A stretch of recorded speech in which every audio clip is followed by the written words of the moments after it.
ఒక్కసారి కొమ్మూరి గోల్డ్ కి కాల్ చేయండి. తాకట్లో ఉన్న మీ బంగారాన్ని విడిపించి మార్కెట్ ప్రైస్ కి వాళ్ళు కొనుక్కుని మిగతా డబ్బులు మీకు ఇచ్చేస్తారు. కల్తీకి కాదేది అనర్హం అన్నట్టుగా ఉంది కొంతమంది కేటుగాళ్ల వ్యవహార శైలి. జనం ఉపయోగించే ఆహార పదార్థాలను తమ స్వలాభాల కోసం యథేచ్ఛగా కల్తీ చేస్తున్నారు. మొన్నటికి మొన్న కల్తీ టీ పౌడర్ను పట్టుకున్న పోలీసులు తాజాగా భారీగా కల్తీ అల్లం వెల్లుల్లి పేస్ట్ని స్వాధీనం చేసుకున్నారు.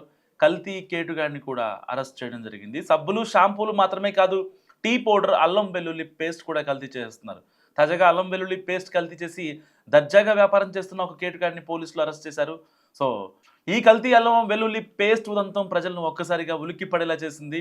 పక్కా సమాచారంతో ఖైరతాబాద్ జోన్ టాస్క్ ఫోర్స్ పోలీసులు ఎంఎస్ మక్తా ప్రాంతంలోని ఒక తయారీ కేంద్రంపై మెరుపుదాడి నిర్వహించారు.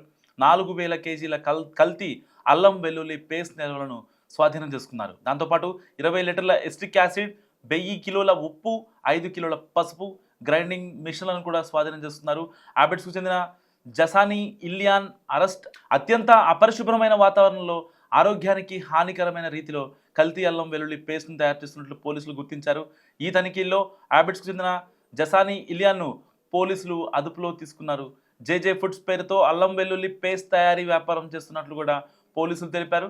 ఈ పేస్ట్ను బహిరంగంగా ప్లాస్టిక్ టబ్బుల్లో ఉంచడం వల్ల దుమ్ము ధూళి ఈగలు వచ్చేరాయి. అలాగే జేజే ఫుడ్స్ కాలం చెల్లిన సాయి లైసెన్స్ను వినియోగిస్తున్నట్లు కూడా పోలీసులు తనిఖీల్లో బయటపడింది.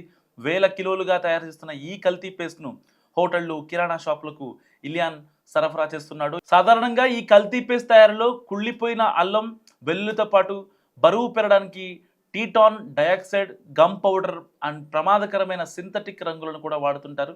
నిల్వ ఉండటానికి అనుమతించిన దానికంటే ఎక్కువ స్థాయిలో ప్రిజర్వేటివ్స్ కలపడం వల్ల విషతుల్యంగా మారతాయి. సో పోలీసులు రైడ్ చేయని పక్షంలో ఆ కల్తీ అల్లం వెల్లుల్లి పేస్ట్ నిల్వలు మార్కెట్లోకి వెళ్ళి ఉండేవి.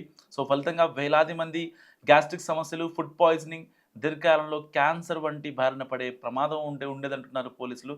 మరోవైపు ఇలియాన్పై బిఎన్ఎస్ సెక్షన్ 318, 275 కింద పోలీసులు కేసు నమోదు చేశారు.